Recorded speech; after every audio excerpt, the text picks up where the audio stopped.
Yung pala bumalik. Bumalik yung bagyo. And yung second time, mas malakas. And marami ang napinsala.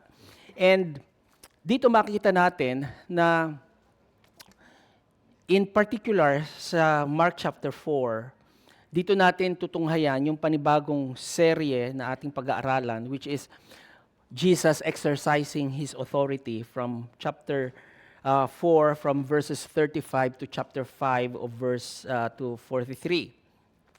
And dito makikita natin kung papaano ang ating Panginoong Jesus acts with authority, particularly sa pag-aaral natin sa gabing ito with regards to nature. So let us all rise sa pagbabasa ng salita ng Diyos that's based in Mark chapter 4, verses 35 to 41. On that day, when evening had come, He said to them, "Let us go across to the other side." And leaving the crowd, they took Him with them in the boat, just as He was. And other boats were with Him, and a great windstorm arose, and the waves were breaking into the boat, so that the boat was already filling.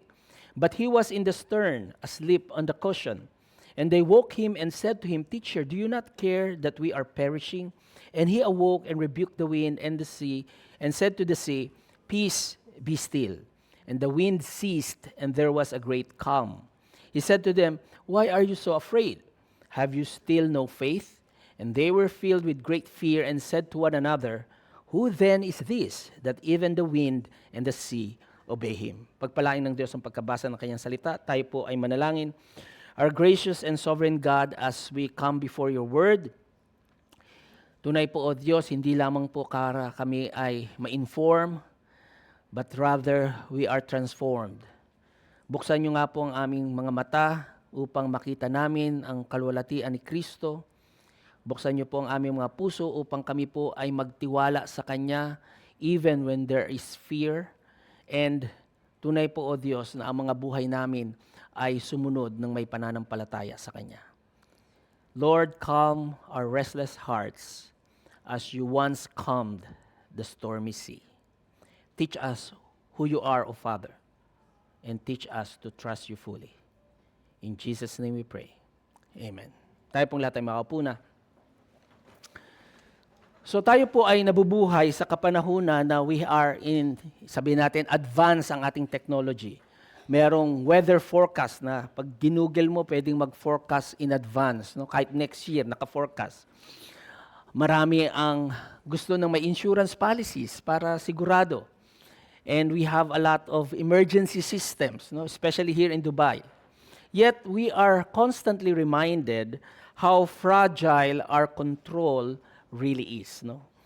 And in spite of this, di ba, kahit na may insurance ka, kapag nagkaroon ng sudden illness or a financial crisis or a job loss, and sabihin natin biglang nagkaroon ng political instability, and lalo na yung mga nakaraan, mga natural disasters. And these things can instantly remind us kung gaano tayo kaliit na po, sa mga bagay na ito and how vulnerable life can be. And in moments like this, yung daw pong ating pagkatakot exposes what we truly believe about God. Sa mga nakaraang pong sermon in Mark chapter 4, natutunan natin that the Word of God is sown universally. That the real issue is not the seed but the heart. That understanding is a gift of divine revelation. So ngayon, sa puntong ito, Mark now shifts from Christ's teaching ministry to Christ's authority in action. Kaya itong ating makikita ngayon, the one who speaks the word with authority now demonstrates His authority over creation itself. Kaya po ang katanungan ay hindi na po, do you hear Him? But rather the question is, do you trust Him? So I propose to you tonight that because Jesus Christ is sovereign over nature itself, His disciples are called to trust Him completely, even when fear, chaos, and uncertainty surround them. So, how does Christ's authority over nature transform the way we face fear, the way we face crisis, and uncertainty sa ating pong mga buhay? So makita po natin dito tatlong movement kung papaano inihayag ni Kristo yung kanyang authority over nature and exposes the condition of our faith. So tingnan po natin yung una, the command that led into the storm. Sabi doon in verses 35 and 36, on that day when evening had come, he said to them, let us go across to the other side. So dito makita natin, Mark is now careful with details. Sabi nga natin, when you look into the book of Mark, ang bilis, no? Fast-paced, sunod-sunod yung mga pangyayari. And here, every word matters. Kasi ang sabi doon, on that day, sa araw na iyon, because it connects this particular event directly sa pagtuturo ni Kristo, no? In Mark chapter 4. Kasi after a full day, ito yung background niya, after a full day of proclaiming the word, Jesus now demonstrates the power behind that proclaimed word. And the same Christ, makikita natin ngayon, who taught about kailangan ikaw nakikinig, kailangan mong pinaniniwalaan ang iyong pinakikinggan, makita natin ngayon, he now leads his disciples into an experience that will test whether they truly trust him. Ito yung testing. So, notice the timing. Sabi doon, on that day, and then when evening had come, no, dumating yung gabi. And we have to understand, evening in Scripture often signals uncertainty, vulnerability, and human limitations. Hindi ang kagaya ng Dubai, na kapag dumaan ka sa Sheikh Zayed Road, parang umaga, yung gabi. No, ganun kaliwanag, hindi mo kailangan ng headlight pag ikaw dumadaan sa highway. Here is total darkness. No po. And so, the darkness reduces visibility. It increases danger and magnifies fear. So, Jesus chooses the time when human strength is weakest to lead them forward. So, most striking is this.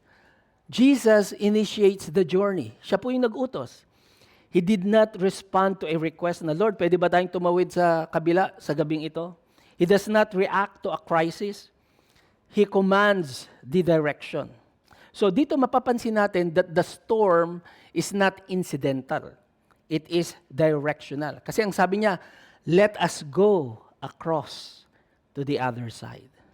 And that points forward to Mark chapter 5, na kung saan, the reason why Jesus is going to the other side is because at that point sa chapter 5, he will confront demonic power in Gentile territory. Hindi po territory ng mga Hudyo. And this journey is not about convenience or rest. It is about redemptive mission. May purpose yung kanilang pagtawid.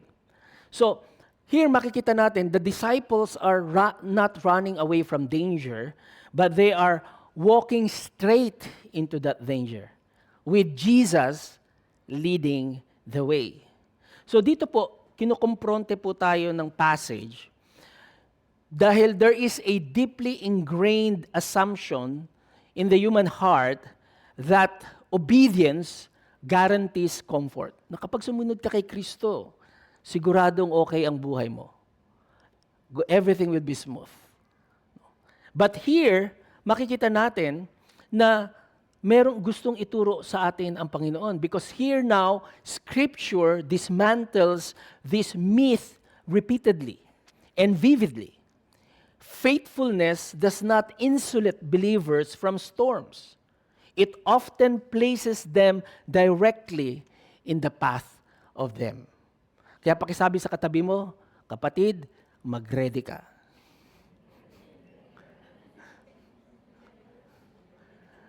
No, that's the reality.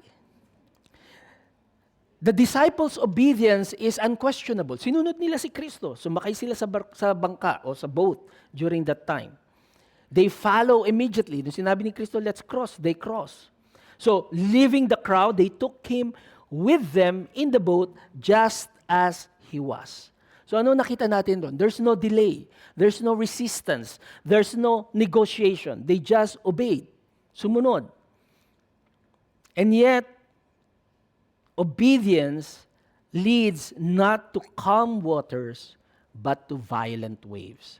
Sabi ni R.C. Sproul, the presence of Christ does not eliminate the storm.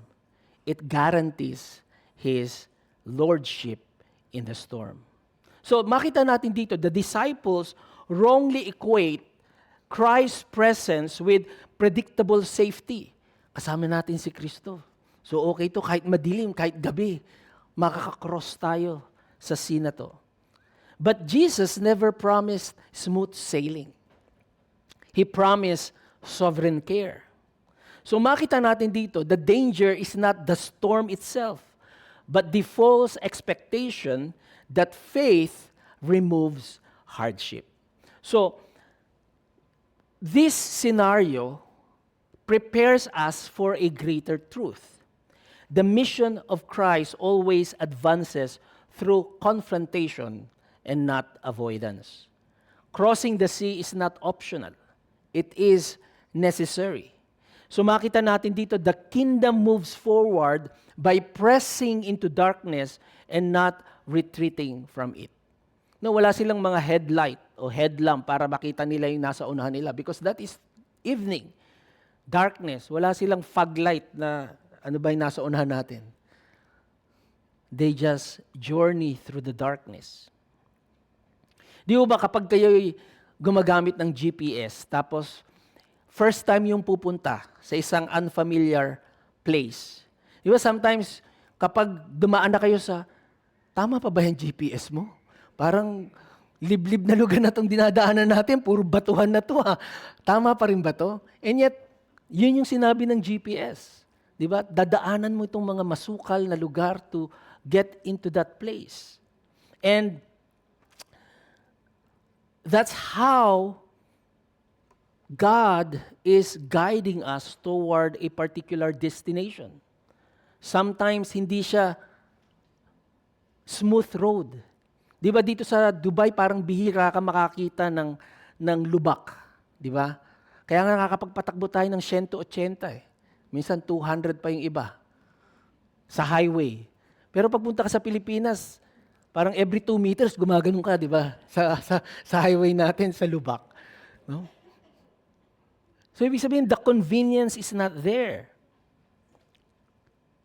Mga kapatid, when Christ leads us into hardship, it is not because He miscalculated. It is because He sees the destination, He sees the purpose, and the victory beyond the storm. Mga kapatid, do not interpret every storm in your life as a sign of divine displeasure. Galit yata sa akin si Lord, kaya pinagdadaan niya ako sa gantong problema. Tandaan po natin, sometimes suffering is not the detour, it is the route. Kailangan kang dumaan sa ganyang pagsubok. So if you are obeying Christ and facing resistance, tandaan mo, you are not abandoned. If you are following Christ and encountering hardship, you are not mistaken.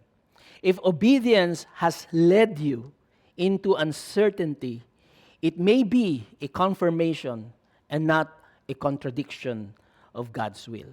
So ang katanungan ay hindi, why is this happening? But the question is, do I trust the one who led me here? Yan po ang dapat nating tanungin.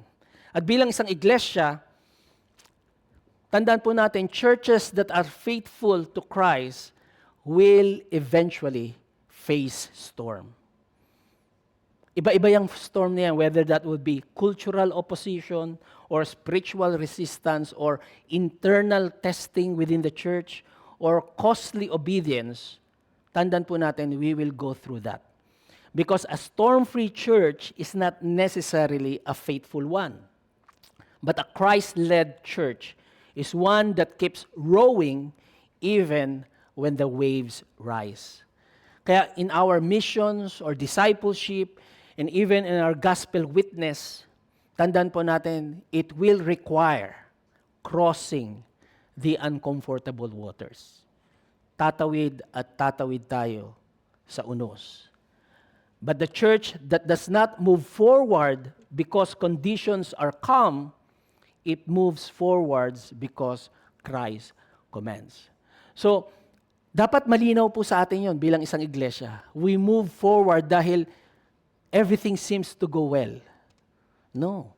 Even if there is a storm that we need to face, we need to face it as we obey God's command. Kaya makita po natin, obedience alone does not eliminate fear. The disciples follow Christ faithfully. Pero ano nangyari? When storm erupts, faith gives way to panic. Yung command po ng Diyos for them to tumawid, anong nangyari? Nagdulot ito na harapin nila yung bagyo, yung storm. And now, the storm reveals what truly lies within their hearts. So what happens when obedience meets fear and faith is tested by the waves? So the fear that exposed their faith. Sabi doon, and a great windstorm arose and the waves were breaking into the boat so that the boat was already filling. But he was in the stern, asleep on the cushion. So ngayon, dito makita natin, very detailed si Mark. He intensifies the detail of the scene. Kasi pansin natin, this is not a mild disturbance. When you look at the Greek word, yung great windstorm is a violent squall na common sa Sea of Galilee. At yung squall na to, itong storm na to, are capable of sinking seasoned fishing vessels. Ibig sabihin yung tubig talagang pinupuno yung kanilang sasakyan. And the waves, big waves, crashes into the boat. Pinupuno nito yung hull ng boat and that causes the boat to sink. And so, tanda natin, these are not merely unseasoned men. Tanda natin, most of them are fishermen. Mga seasoned fishermen to. So imagine the fear that they have. So the fear is informed by experience. When seasoned sailor panics, the danger is real. Siguro kung ikaw may kasama na hindi sanay sumakay sa barko o sa isang bangka at naglalayag, di ba tatawanan mo pag sumakay ng bangka? Bagito pa to. I remember when we went to Kyrgyzstan, sumakay kami nung horse.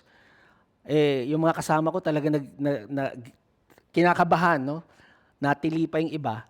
Bumababa kami from the top ng mountain pababa. Nadudulas-dulas pa yung kabayo na sinasakyan namin. So ako naman, para akong tuod na nakaganyan kasi yung fear ba na tapos tumabi pa yung kabayo sa tabi ng bangin. Sabi ko, isang tulak nito, dire-diretso kami lahat dito kasi nagkabit-kabit yung horse eh. Pero yung guide namin sa unahan, nakatalikod, hindi siya nakatingin sa road. Tinitingnan kami at pinagtatawanan kami na para bang hindi to marunong sumakay ng kabayo. So tawa lang siya ng tawa. Kami naman, mga kasama ko natatakot kasi nga, hindi siya nakatingin sa road, tas tabi pa ng bangin. It's the same thing. Like, what's happening here? And here, makikita natin, Mark gives this most striking contrast in the gospel. Here are the disciples filled with fear that the boat is sinking, di ba? Seasoned fishermen to. But here is Jesus. He was in the stern, asleep on the cushion. Aba, may unan pa. No? Talagang relax na relax ang Panginoon. Jesus sleeps, not in denial, not in exhaustion alone, and certainly not in indifference, but in perfect trust. And his rest reflects yung divine peace and sovereign confidence. Why? Because Jesus is not surprised by the storm. He knows that there is going to be a storm. Kaya relax lang siya. The disciples, however, interpret his silence as absence and his sleep as apathy. And their cry exposes their heart. Ano sabi niya? Teacher, do you not care that we are perishing? So, mga kapatid, this is not merely a request for help. It is an accusation. Hindi sila humingi ng tulong sa Panginoon. They do not deny His power. May kapangyarihan ang Diyos, si Kristo. But they question His concern for them. So here, makita natin, fear has reshaped their theology. The storm has become larger than their understanding of Christ. Kasi di ba, pag binasa natin Mark chapter 1 hanggang Mark chapter 4, miracles after miracles. Di ba, ang ginawa ni Kristo, nagpagaling and everything. And yet, in this particular situation, everything changes because that is what is in their hearts. Mga kapatid, fear does not create unbelief. It reveals your unbelief. The disciples' problem is not that they fear the storm. It is that they doubt the care of the one who led them into the storm. In moments of crisis, theology surfaces instinctively. Kapag humaharap po tayo sa anumang krisis sa ating buhay, ipinapakita nito kung gaano nating kakilala ang ating Diyos. It reveals what we believe. What we believe under pressure reveals what we truly believe at the core. Sabi ni John Calvin, unbelief always interprets God's silence as God's absence. Kaya dito, when Christ appears inactive, fear fills in the gaps with false conclusion. So anong nakita niya? Nakita ng mga disipulo. So, they saw that Jesus is useful in emergencies, but not ruling over them. Nakita nila na, may solusyon dyan si Christ. Pwede tayo niyang tulungan. Pero the irony is sobering, no? Nakakalungkot. Because the safest place in the storm was in the boat with Jesus, yet fear convinces them otherwise. Mas nauna yung takot. The storm does not threaten Christ's authority. It threatens their trust. So dito makita natin dito na yung mas malalim na katotohanan. When you look at the cross itself will look like divine indifference, silence, and defeat. Di ba? Remember, nung makita nilang ipinako si Kristo, nawalan sila ng pag-asa. Marami ang natakot. Marami ang nagsitago. Until resurrection reveals sovereign purpose. Faith must learn to trust Christ not only when He acts, but when He appears still. Lahat po tayo sumakay ng eroplano. Di po ba? And maybe some of you had observed na kapag kayo may kasamang bata sa eroplano at yung eroplano nyo ay dumaan sa isang turbulence na kung saan everything shakes tapos nag-up and down ng eroplano, ano nangyari? Nagpapanik. And especially when children are there, they're the first one to cry kasi hindi nila naiintindihan yung experience. And not because the pilot lost control ng eroplano, but because the child cannot understand what's happening. Or let's say, hindi niya nakikita yung pilotong nagpapalipad na nagsasabi sa kanya, okay lang, walang problema, walang ganun. So in the absence of that, there's fear. So dito makita natin, fear does not reflect the pilot's competence, but it reflects the passenger's limited perspective. In the same way, the disciples' fear says more about their vision than about Christ's authority. We know now Jesus is fully in control of everything, even when He seems silent. So, tanungin niyo po honestly ang inyo pong mga sarili. Do I trust Christ's heart only when His hand is visible? Do I believe that He cares only when He intervenes quickly? Thus, silence makes me assume neglect. Tandaan po natin, fear often reveals that we must trust the outcomes more than the sovereignty of God. Tandaan po natin, Christ's inactivity does not mean abandonment. Akala lang natin walang ginagawa si Kristo, walang ginagawa ang Diyos sa buhay natin. Tandaan natin, sometimes His greatest work is teaching us to rest when He rests. Be still and know that I am God. Kailangan po nating matutunan yan. So, as a church, Christ exposed a church theology when hardship comes. Ang tanong, do we panic or do we pray? Do we strategize without surrender? Do we complain about God's silence or cling to His promises? Bilang isang iglesia na naniniwala kay Kristo, we should not collapse under pressure, even when answers are delayed. Lord, kailan kami uli dadami? No? Kailan kaya uli kami babalik sa Maranatha Hall? No?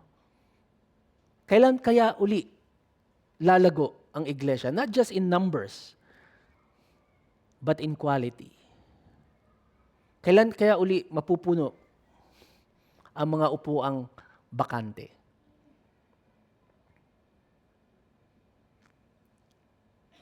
Tanda natin, a calm faith in crisis becomes a testimony to a watching world.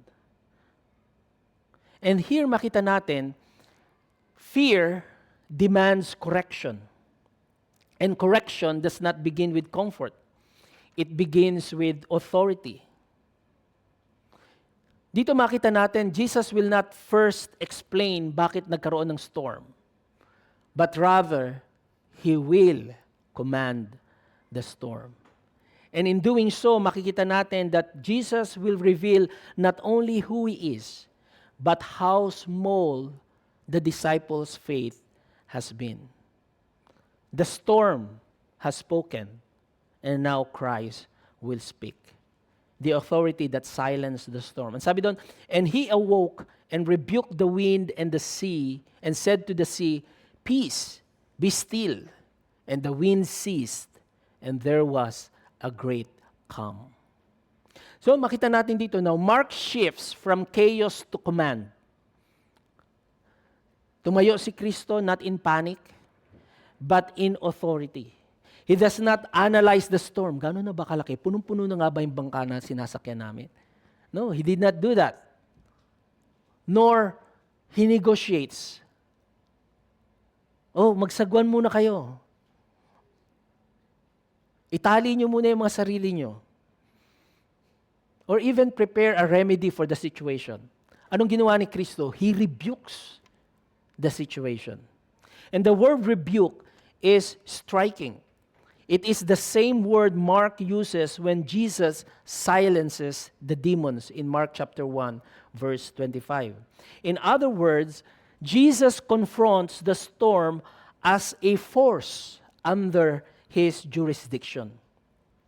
The winds and the sea are addressed not as unpredictable elements, but as subjects. Makita nyo, His command is brief and absolute. Peace, be still. Sabihan nyo yung katabi niya. Peace, be still. Anong ibig sabihin ng be silent, be muzzled? It is a language of restraint, a language of subjugation. Kasi tanda natin, in the scripture, the sea is often a symbol of chaos and untamable power. Sino ang kayang sabihin sa wave na kumalma ka? Punta ka dyan sa Jumeirah Beach. Tapos sabihin mo dun sa wave, tumigil ka. Titigil? Hindi, di ba? Hindi mo kaya. But here, imagine, this is a squall, a big waves na kayang ilubog ang isang sasakyang pandagat during that time. But Jesus said, peace, be still. And here, makita natin dito, it immediately submits, sumunod agad. There is no gradual settling. Di ba, when you understand the law of physics, di ba, kapag may force, may reaction, right? May opposite reaction. And that's how the waves move. Pero here, it's an absolute stillness. Peace. Be still. Hindi yung humupa ng bahagya, dahan-dahan. 5, 4, 3, 2, 1. Hindi ganun. It's absolute. From 10 to 0. That's the scenario here. And Mark emphasizes a great contrast. In verse 37, sabi doon, a great storm. Hindi lang storm, a great storm. And then, in verse 39, followed by a great calm. And here you can see creation does not hesitate. The elements obey instantly because they recognize their creator. What humanity questioned, nature never does. Tayo, tatanungin pa natin, bakit? Paano? Bakit ako susunod? Okay ba yung circumstances para ako sumunod? But here, the elements obeyed what the Creator said. So this moment is far more than a miracle. It is a revelation. In the Old Testament, the authority to command the sea belongs to God alone. Psalms 89:9, sabi doon, you rule the raging of the sea. When its waves rise, you still them. Psalms 107:29, he made the storm be still and the waves of the sea were hushed. So now, Mark deliberately echoes a divine imagery sa mga sinasabi niya rito. Jesus does not pray as a prophet might. Di ba ang mga prophet, Lord, wag umulan. But here, makikita natin, hindi nanalangin si Kristo. He does not invoke God's power, but rather, He exercises that power. Hindi po ito isang delegated authority. It is an intrinsic authority. It belongs to Him, the authority to create. Sabi ni Sinclair Ferguson, Jesus does not pray for the storm to stop. He commands it because authority belongs to Him. So now the disciples faces a more terrifying reality than the storm itself. Makita natin dito. The external danger has vanished immediately. Pero ano nakita natin? There was now an internal awakening with the disciples. Ano nangyari? They were filled with great fear and said to one another, "Who then is this?"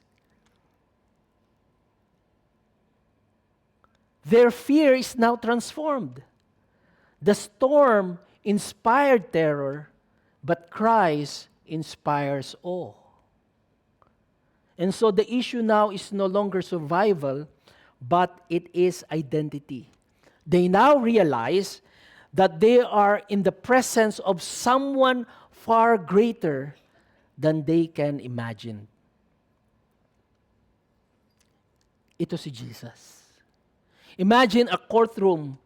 Di ba, when you go to a courtroom, o kaya napanood niyo yung isang courtroom drama, di ba, magulo sa loob ng korte, maraming tao, maraming nag-uusap, maraming confusion, maraming shouting everywhere.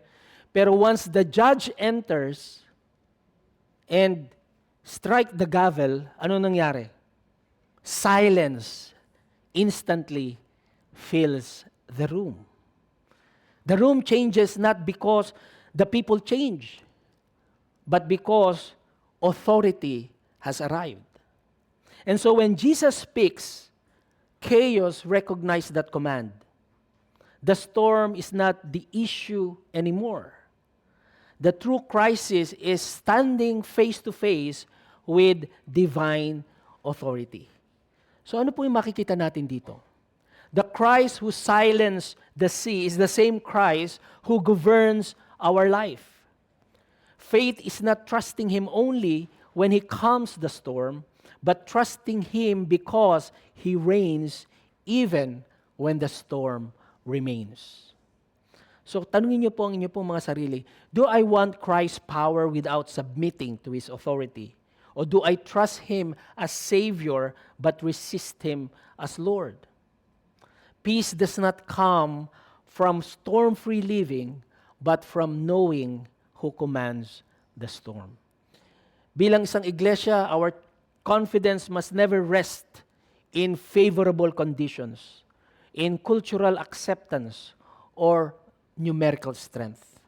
Our security is Christological and not circumstantial.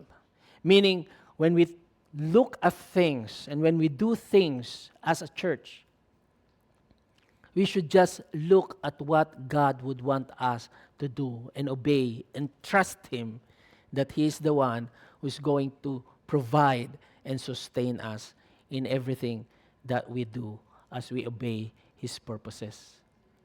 Dapat ganun po yung ating pananaw at pagtingin sa pag-accomplish ng pinagagawa sa atin ng Panginoon. Here we see the waves have ceased, the wind is silent, but Jesus now turns to His disciples and speaks again, and this time, His word is not directed at creation. His word are now directed at the human heart.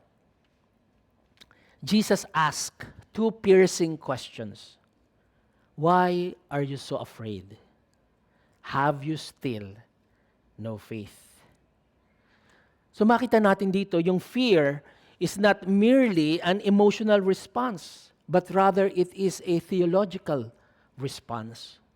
Faith is not the absence of storms, but confidence in Christ's sovereignty within them. Si Kristo na nagturo sa atin ng kanyang mga salita, now demonstrate His power sa pamagitan ng kanyang salita.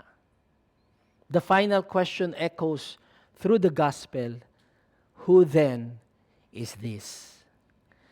And very unmistakable yung sagot ni Mark dito.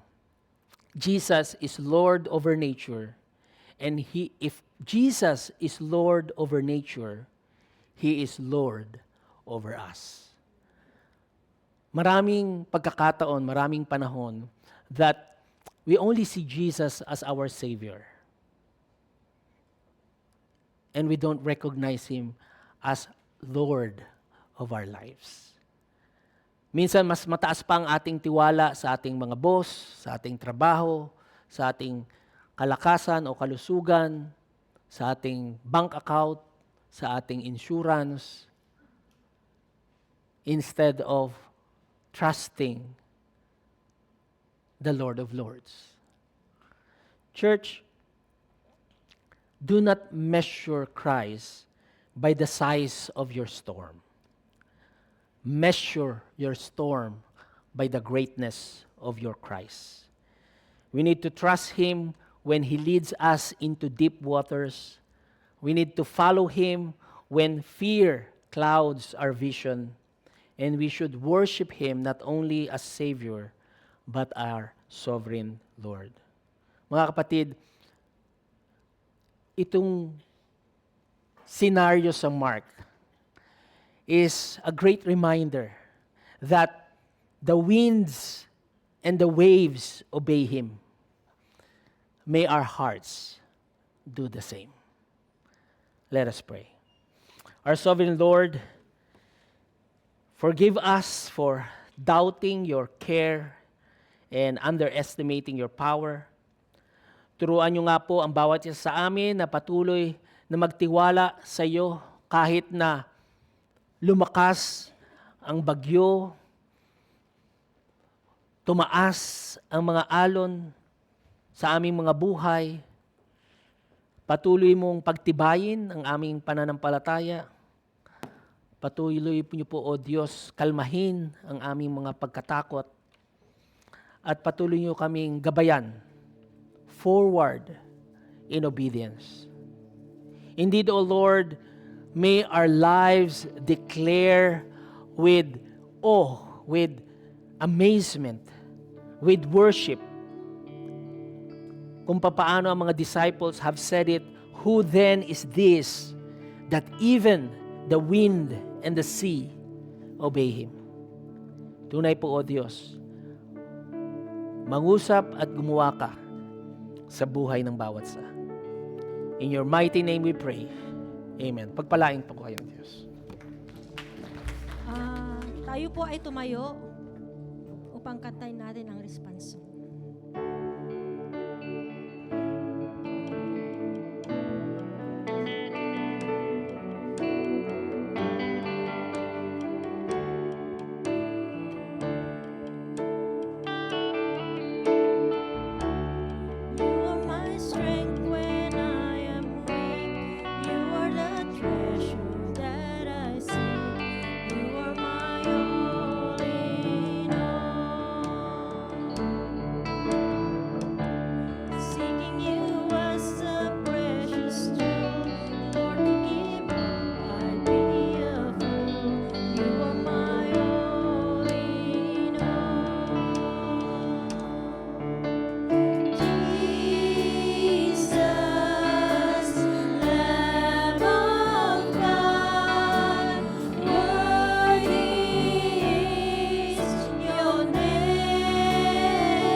Dumako na po tayo sa ating tithes and offering. In Proverbs 3:9 to 10, honor your Lord with your wealth and with the best part of everything you produce. Then He will fill your barn with grains, and your vats will overflow with good wines. Let's pray. Heavenly Father, thank you that you can satisfy our every desire and need. Your word says that we should give honor to you with the best part of everything you produce. Accept our tithes and offerings as a gift of worship to you. Multiply what we give for the effective growth of your kingdom. May Christ dwell in our hearts through faith, so that we, being rooted and grounded in love, we may have strength to know the love of Christ that surpasses knowledge. May we be filled of all the fullness of God through Jesus Christ our Lord. Amen.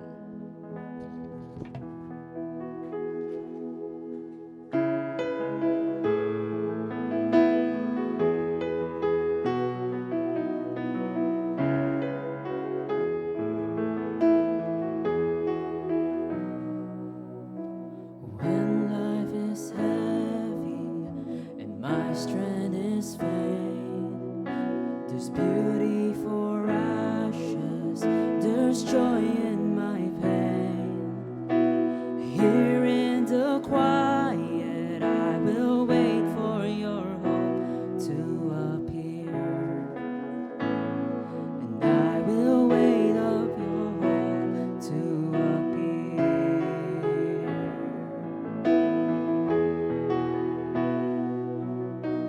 Near in my trials, you're near in my fears.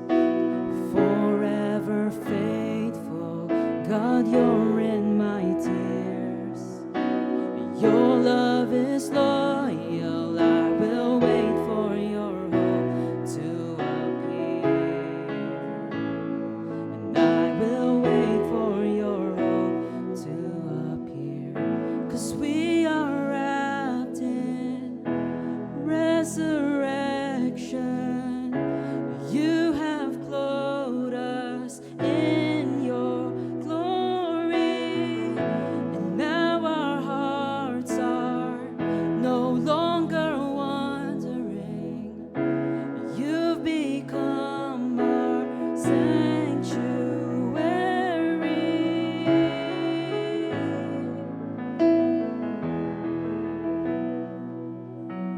And all who are wounded, you tenderly heal. For hearts that are hurting, your grace is revealed. Burdens are lifted as the presence of Jesus appears. The hope that we pray for is here, 'cause we are wrapped in resurrection. You have called us in your glory, and now our hearts are no longer wandering. You have clothed our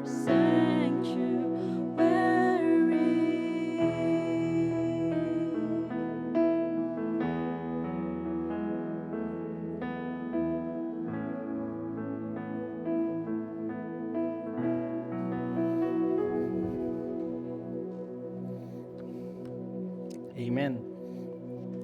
So let me introduce to you a special guest tonight para po magbigay siya po ng encouragement and testimony to us. Siya po ay si Reverend Rodrigo Vibar. He is the senior pastor and vision keeper of the House of Faith Emmanuel Center.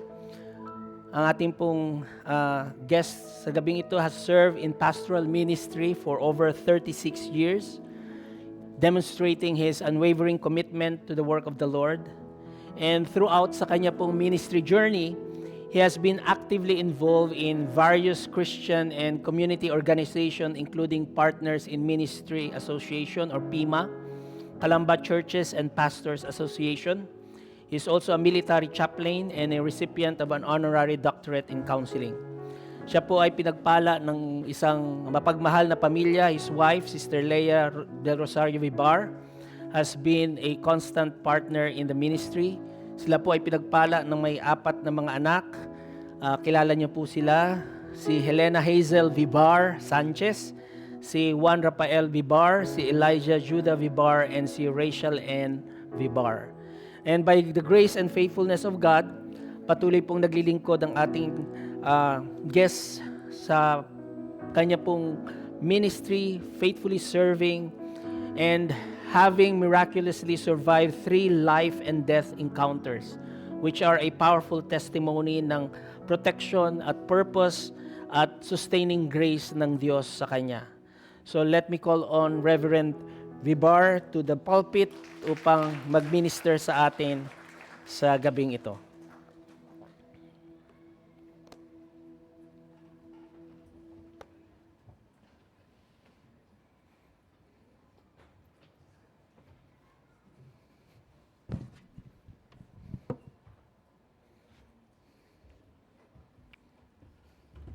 Basta.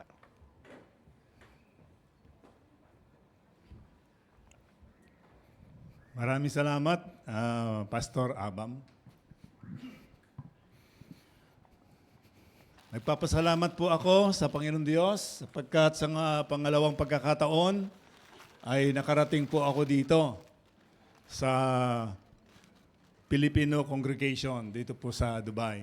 2017 po, kami po ay nakarating dito na mag-asawa, yung pong aking may bahay. Iniisip ko po na paglalaki, husband. Pagka naman babae, housewife. Kaya siya po, palagi ko sinasabi, siya po may bahay, ako nakikitira lang sa kanya kasi siya may bahay ko eh. Purihin po ang Panginoon Diyos at binabati po kayo ng isang pinagpalang bagong taon. Amen. At palapakan po natin ang Panginoon at magandang gabi po sa inyong lahat. Nawa po ay nasa mabuti po tayong kalagayan. Gaya po ng sinabi ni Pastor Abam, ako po ay 36 years nang naglilingkod po sa ating Diyos. At kayo po bilang aking mga kapatid sa Panginoon, ay nalulugod po ako na makita po kayo na kahit na narito po kayo sa ibang bansa, ay naglilingkod po kayo sa Panginoon. Meron po tayong tinatawag na general calling at saka yung specific calling. Yung pong general calling, mabasa po natin yan sa Acts chapter 1 verse 8.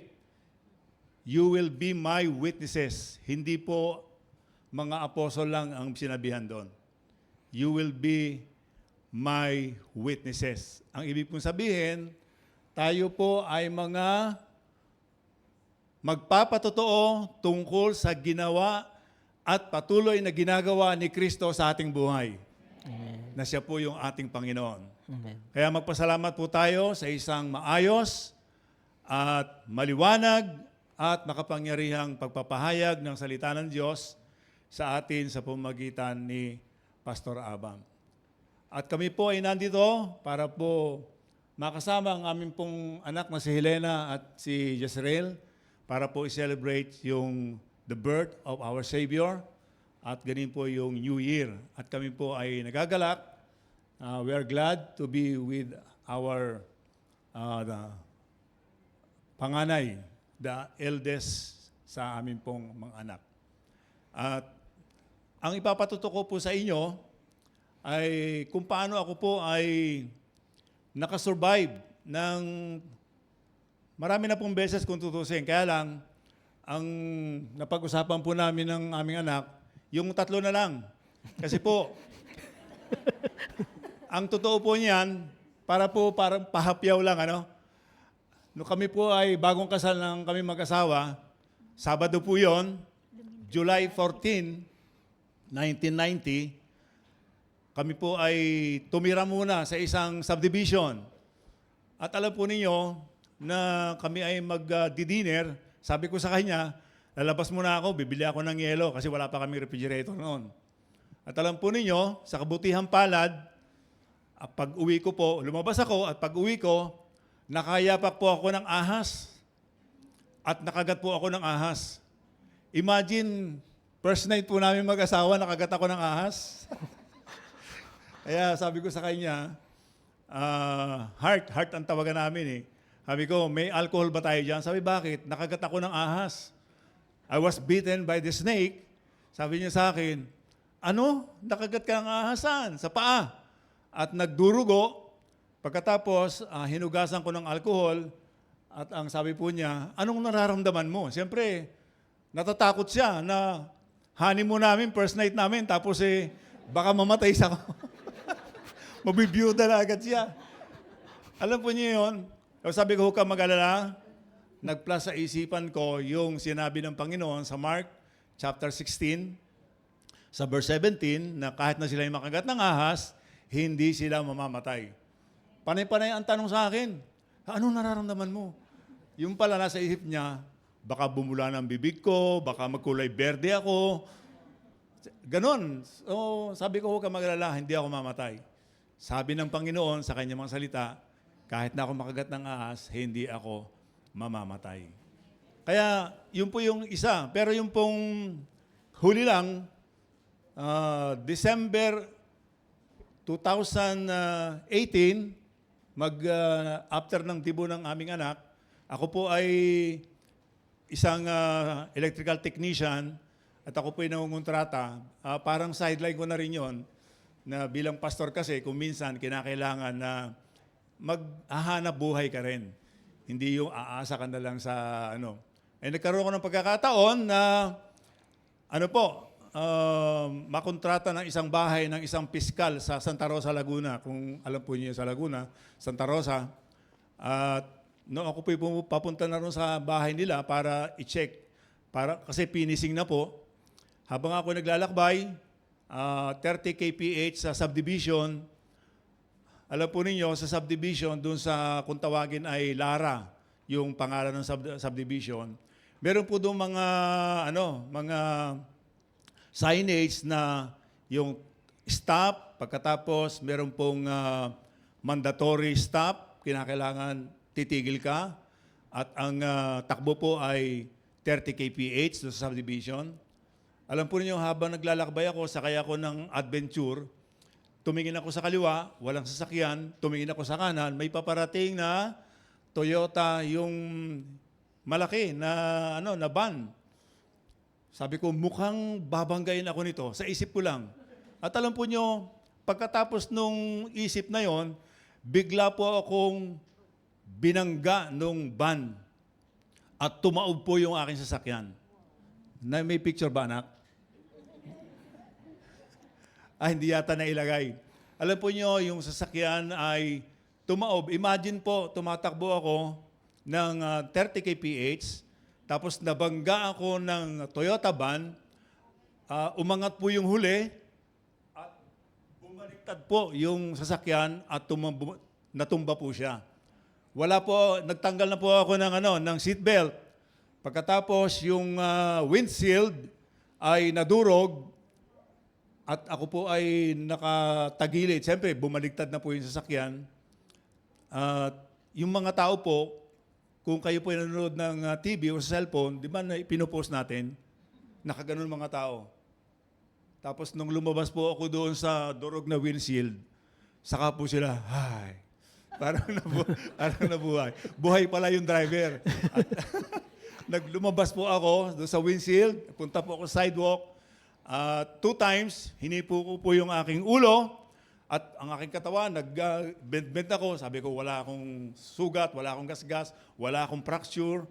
So, inulit ko uli, sabi ko, wala, okay ako. Pagkatapos, lumapit sa akin yung driver.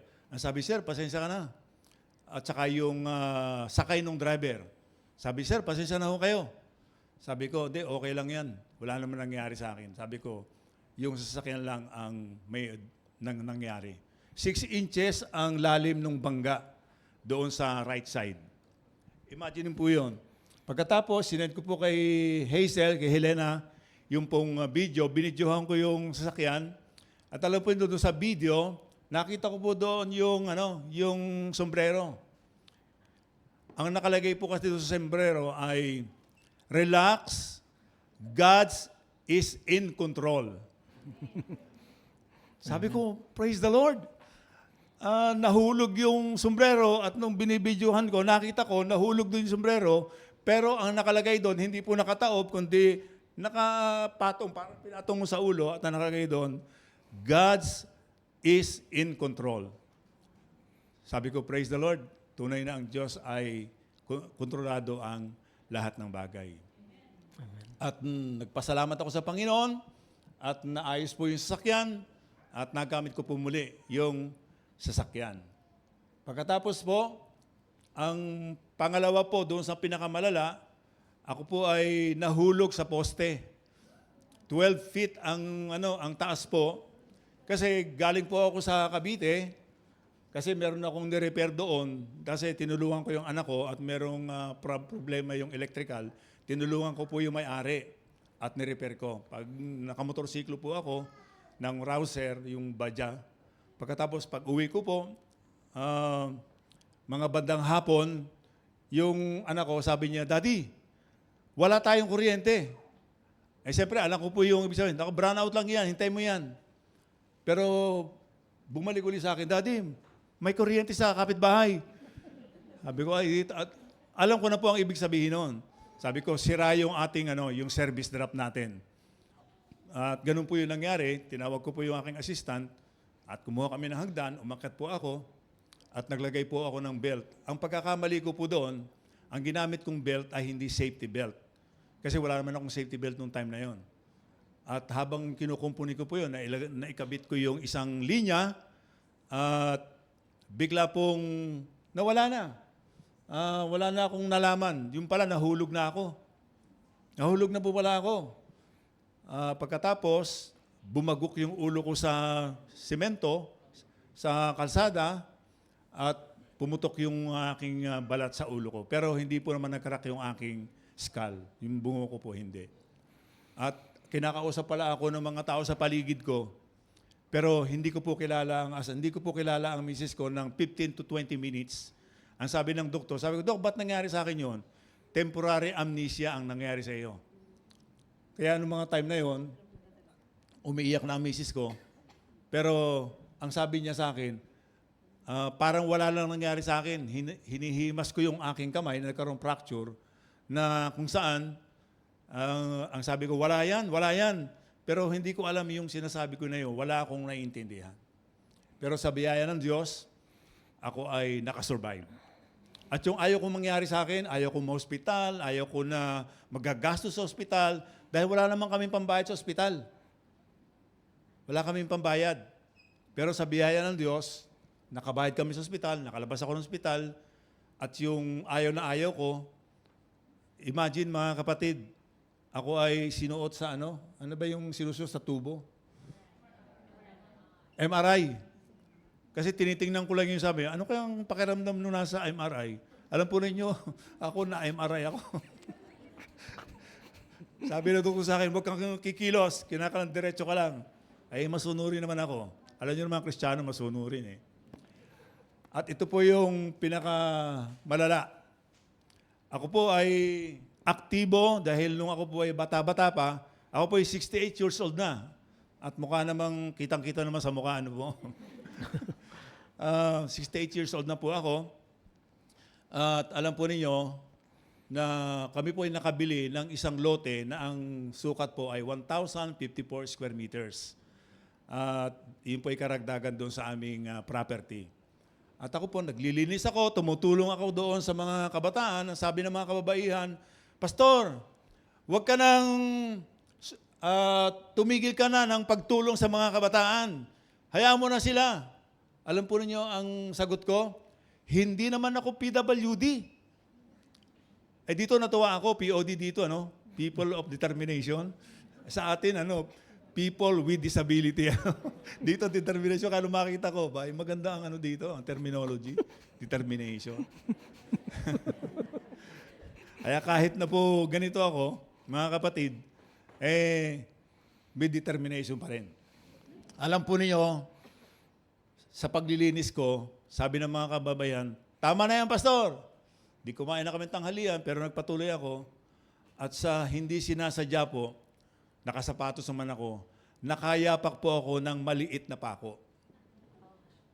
Yun po. Nakayapak ako maliit na pako, hindi ko po binigyan ng malaking atensyon. Yung maliit na pako, minaliit ko. Sa isip ko, nahulog na nga ako sa poste. Nakagat na nga ako ng ahas. Pako lang, parang gano'n sa isip ko eh. Hinugot ko lang sa sapatos ko, tinapon ko. Pagkatapos sabi ko, sa bahay ko na lang lilinisin, lalagyan ko ng first aid. Pero ang hindi ko alam, yung maliit na bagay na yon, may malaki na palang ginagawa doon sa loob ng aking paa.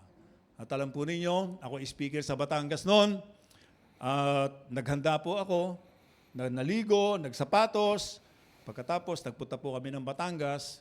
Pagdating ko po doon sa Santo Tomas, Batangas, hindi na po ako nakapagsalita. Ako po ang guest speaker, pero nagkaroon na po, nahilo ako, nagbamit ako.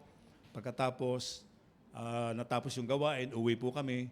Pag dating po namin sa bahay, sa church, hinintay ako ng aming anak, naghubad ako ng medyas. Ang sabi nung anak kong pangalawa, si Juan, ang sabi, Daddy, ang paa mo nangingitim na. Dadalhin ka na nakita sa ospital. Sabi ko, wala yan. Ganun pa rin ako. Wala yan. Sabi, hindi ako papayag. Dadalhin na kita sa ospital.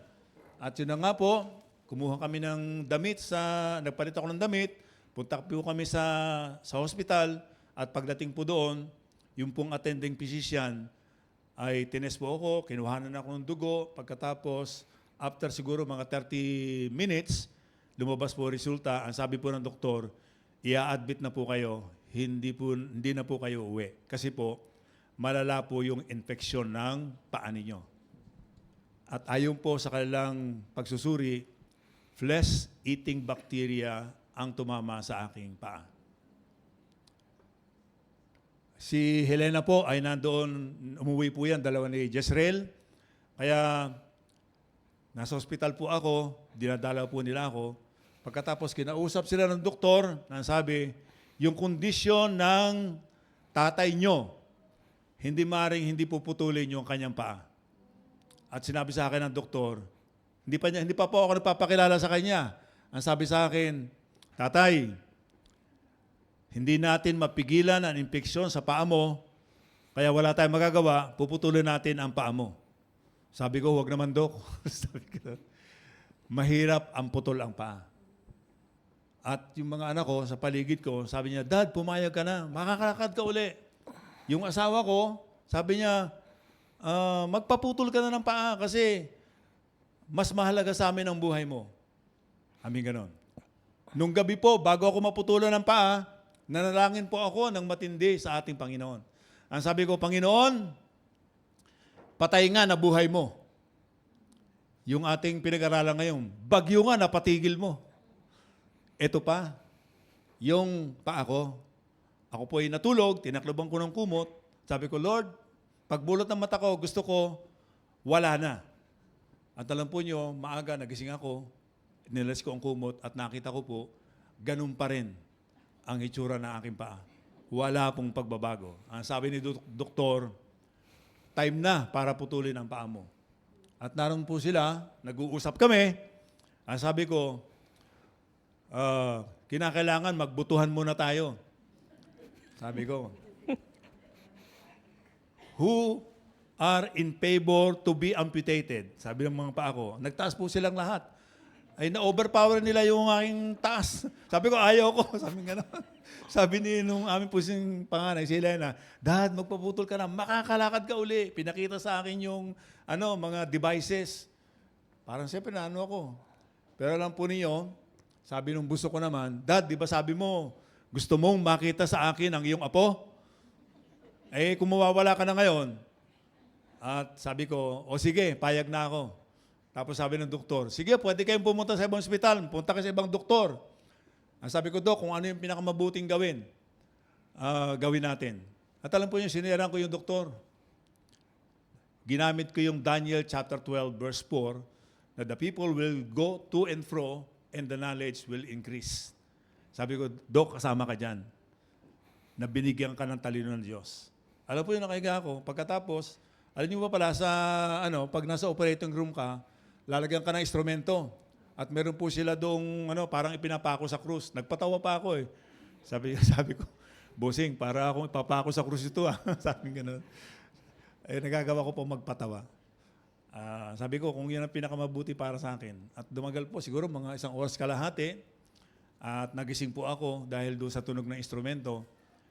Putol na yung pa ako.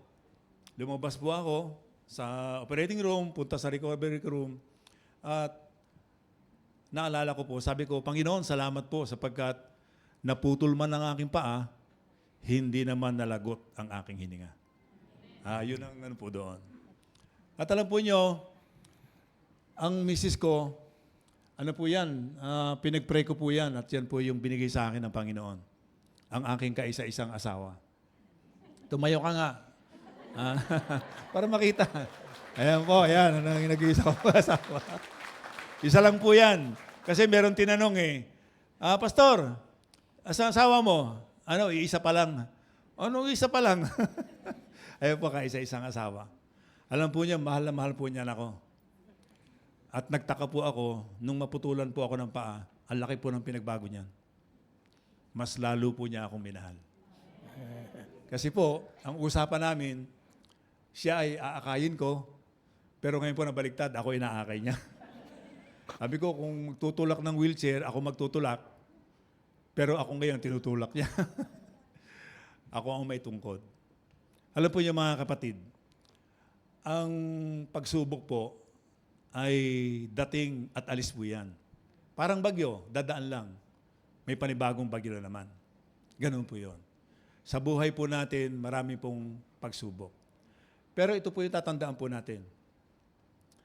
May kasabihan po tayo, di po ba? Ano pong kasabihan natin mga Pilipino? Kapag may buhay, may...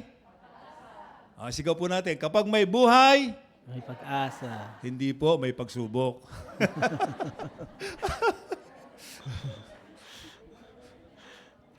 Kasi yun po palagi. Anak, habang may buhay, may pag-asa. Pero huwag natin kakalimutan, habang may buhay, may pagsubok. Pastor Abam, tama-tama yung mensahe mo. May pagsubok. Di ba? Kapag may pagsubok, may... Hindi po, may pagtitiis. Siyempre po, may pagsubok, magtitiis po tayo. Di po ba may pagsubok May pagsubok kay tatay, may pagsubok kay nanay, may pagsubok kay ate, may pagsubok sa trabaho, may pagsubok sa eskwelahan, may maraming pagsubok. Ako po dumanan sa pagsubok, pero ano po sabi sa awit, sa Psalms 23 verse 4, though I walk under the shadow of death, I fear no evil. Bakit hindi siya natatakot? Kasi kasama niya si Kristo. John 8:12, sabi niya sa Kristo, akong ilaw ng salibutan, ang lumalakad sa pamamagitan ko, hindi lalakad sa kadiliman. Sa kadiliman po, ano natutunan kay Pastor Abam? Abay, yung vulnerable, no? Kumbaga mapanganib talaga doon. Kumbaga parang mahirap yung pong kalalagyan doon. Pero, alam po natin, John 10:10, ano po nang sinabi doon? Naparito ang kaaway, Satanas, upang pumatay, magwasak at sumira, ngunit ako'y naparito para magbigay ng buhay. Alam niyo po ba, bago nangyari sa akin mga bagay na ito, ako po ay lumuluhod sa Panginoon 7 times. And I stretched my hands unto the Lord and I worship God and praised Him. Every morning po yun. Every day, I read the Bible. At ito po ay commitment ko sa Panginoon na yung buong Biblia, taon-taon binabasa ko po. At alam po ninyo, katatapos ko lang ng chapter 18, Pastor. Kasi nagsimula ulit ako sa Genesis, binabasa ko po yan hanggang Revelation. Taon-taon po yan, binabasa ko. Kasi nga po, ang alam ko, Amos 8:11, Amos 8:11, nawa po, sa ulado niyo po ito. Ano po sabi doon sa Amos 8:11-13? Sabi ng Panginoon, darating ang mga araw na ako ay magpapadala ng gutom at uhaw sa lupain, pero hindi pagkain, kung hindi sa aking mga salita. Ang mga binata at mga dalaga ay hihimatayin sa paghahanap, ngunit hindi nila masusumpungan. Ay nawa naman, huwag himatayin si Pastor Abam sa pag-share ng salita ng Diyos. Sinusubo na po sa atin. Ano po?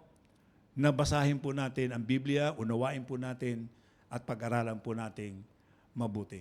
Sapagkat yun po ang magbibigay sa atin ng kabusugan at saka papatid ng ating uhaw sa ating buhay. At dumating man ang pagsubok sa ating buhay, mapapagtagumpayan po natin ang lahat ng ito sa tulong ng ating Panginoong Hesukristo. Last verse na lang po. Ang sabi po doon sa 1 1 Peter chapter 1 verse 7. Ang ginto na nasisira ay pinaparaan sa apoy upang malaman kung talagang dalisay, gayon din naman ang inyong pananampalataya ay padadaanin sa pagsubok upang malaman kung talagang tapat. Sino ba ang dapat makaalam na tayo tapat sa pananampalataya? Diyos. Hindi po ang Diyos. Tayo po yon. Upang malaman natin kung tayo po ay tapat sa Diyos kahit na po may pagsubok. Walang atrasan. Kapag may buhay,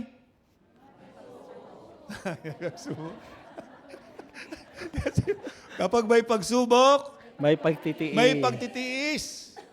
Kapag may pagtitiis, ano po? May kagalakan. May kagalakan. Ano po sabi ni Pablo? Colossus 1:24, nagagalak ako sa aking mga pagbabata, pagsubok po yun, sapagkat sa pamamagitan nito ay naipagpapatuloy ko ang mga hirap na dapat maranasan pa ni Kristo para sa kanyang iglesia.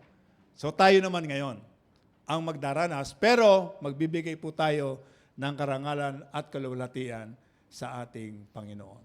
Kapag may pagsubok, may Pagtitiis. kagalakan. May kagalakan. At tuloy na lang po.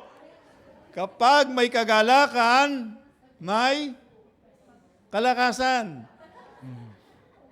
Totoo po yan. Ano po? Nehemiah chapter 8, verse 10. Ano po sabi? Eat the pot and drink the sweet. Di ba? Kumain daw tayo ng taba at saka uminom ng matamis. At tayo daw po ay magpakasaya sapagkat ang kagalakan ng Panginoon ang siya nating kalakasan. Yun po. Kaya ako po'y tumatayo sa inyo, putol man ang aking paa, ako po'y malakas na malakas dahil sa ating Panginoon. Yan po, buo pa yung paa nyo, di po ba? Kaya pag sinabi ni Pastor Abam, tayo ay sumayaw o tumalon o pumalakpak tayo, ay huwag tayong tatamarin. Huwag na, baka pagputol na yung kamay natin, saka tayo papalakpak, hindi na po natin kaya. So yun po, nawa po, nakapagbahagi po ako sa inyo ng kalakasan at nawa po, magpatuloy po tayo sa Panginoon. Amen. Tayo po ay tumayong lahat at manalangin muna tayo, Pastor.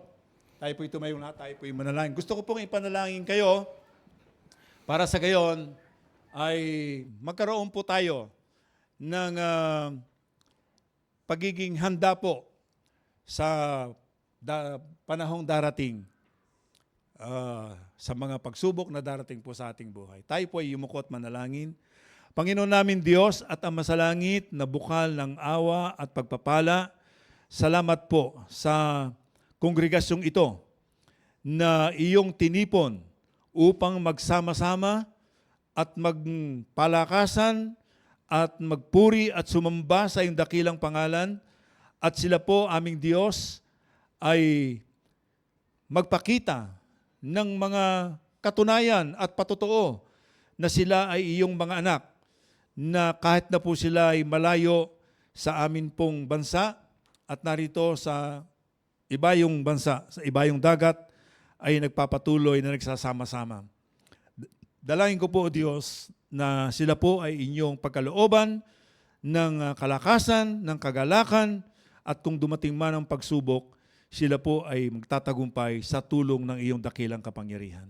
Maraming pong salamat, pagpalain niyo po sila at punuin po ninyo ng marami kaluluwa ang lugar na ito na magpupuri at sasamba sa iyo at maglilingkod sa inyo samantalang naghihintay sa pagbabalik mo, Panginoong Jesucristo. Muli po sa inyo ang lahat ng karangalan at ang kaluwalhatian sa dakila at makapangyarihang pangalan ni Jesucristo na aming tagapagligtas at Panginoon.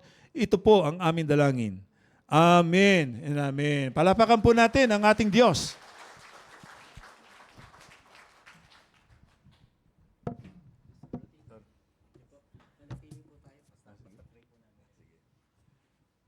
Na-request po the family. Na-request the elders that are present.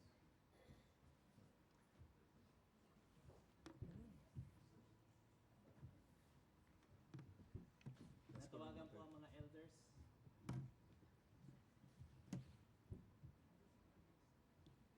natin pong ipanalangin sila.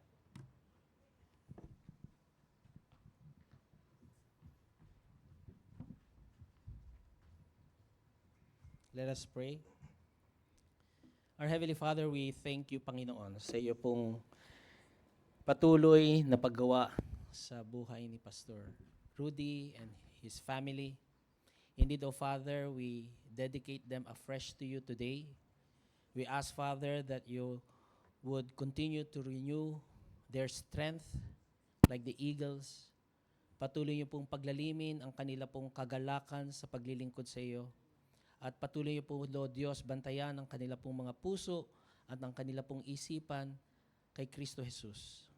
O tunay po, O Diyos, may the years ahead be marked by fruitfulness, spiritual vitality, and an ever-increasing impact for your kingdom. Tunay po, O Diyos, na ang lahat ng kanilang gawin ay kanila pong ipinagkakatiwala sa iyo pong mahabaging biyaya sa kanila pong buhay. Indeed, O Lord, to you alone be the glory and honor now and forever sa kanila pong buhay. In Jesus' name we pray. Amen. Pastor, in behalf of TFCCD, tanggapin niyo po itong mga books na ito.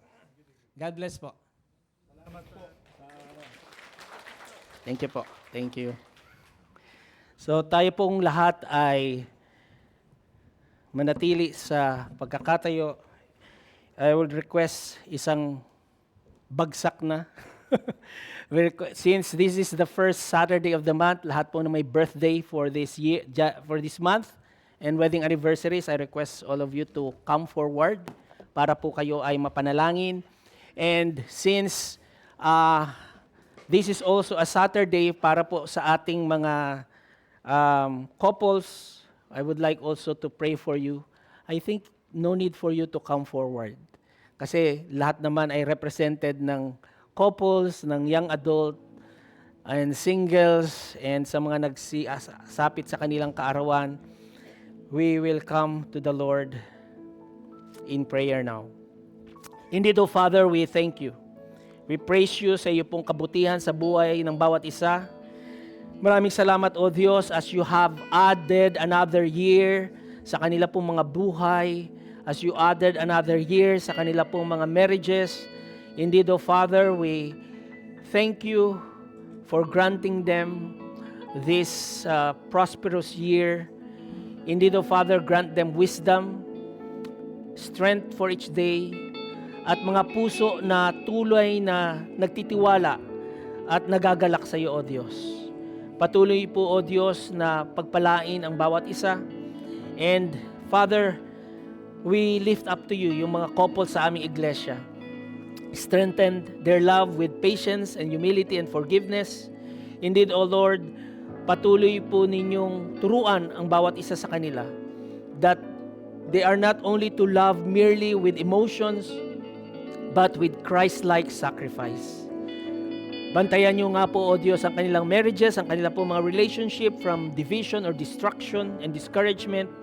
At tunay po, O Diyos, that they will always rely sa iyo po mga salita to honor you, that they will always practice grace sa bawat isa, at patuloy, Panginoon, i-display ang kanila pong pananampalataya.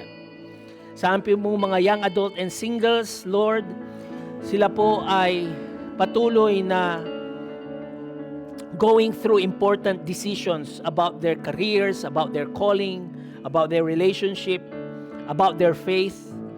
Bigyan niyo po sila ng karunungan, ng courage, Lord, to stand in their faith firmly. Bigyan niyo po sila ng discernment, especially as they navigate decisions in this confusing world. Patuloy niyo pong iangkla ang kanilang mga puso kay Kristo, upang sa gayon, O Diyos, they will not be pressured by the pressure of this age.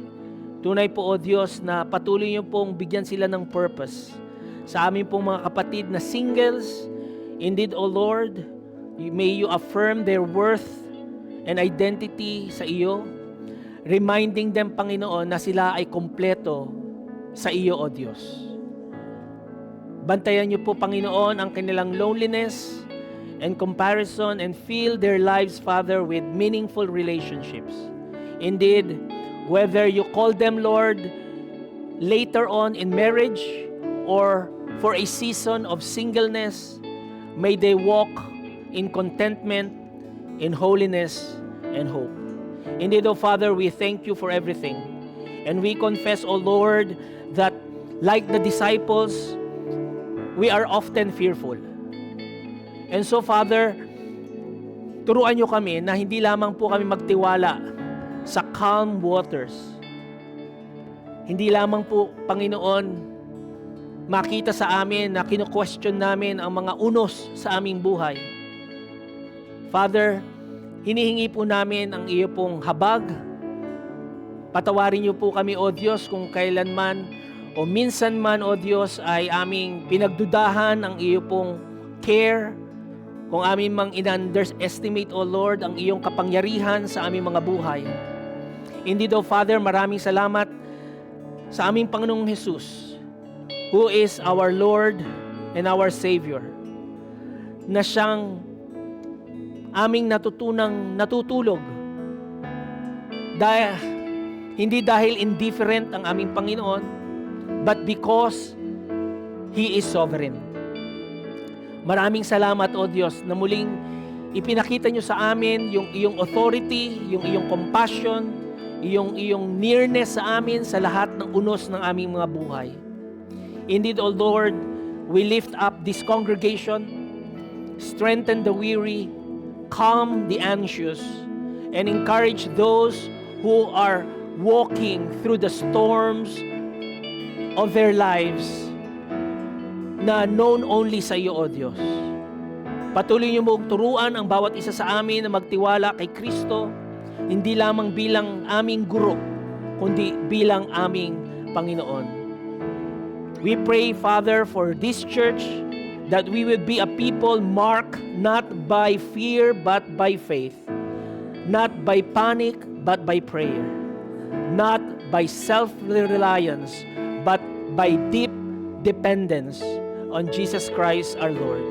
Indeed, O Father, may your word tonight produce reverence and repentance and renewed trust in the Lord of all creation. We ask all these things in the strong and saving name of Jesus Christ our Lord. Amen. Praise God, from whom all blessings flow.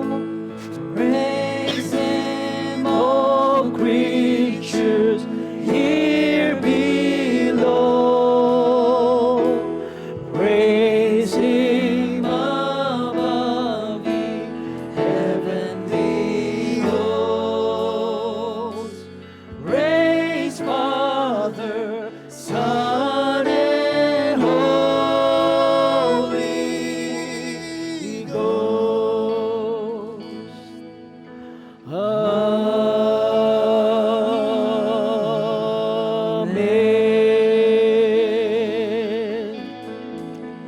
Beloved, receive the blessing of the Lord. May the Lord who calms the storm guard your hearts and minds in Christ Jesus. May the peace that silences the sea rule in your soul. And may you go forth in faith, trusting the one whom even the wind and the waves obey. In the name of the Father, and of the Son, and of the Holy Spirit. Amen and amen. Pagpalain po tayo ng Panginoon. Magandang gabi po sa bawat isa sa atin.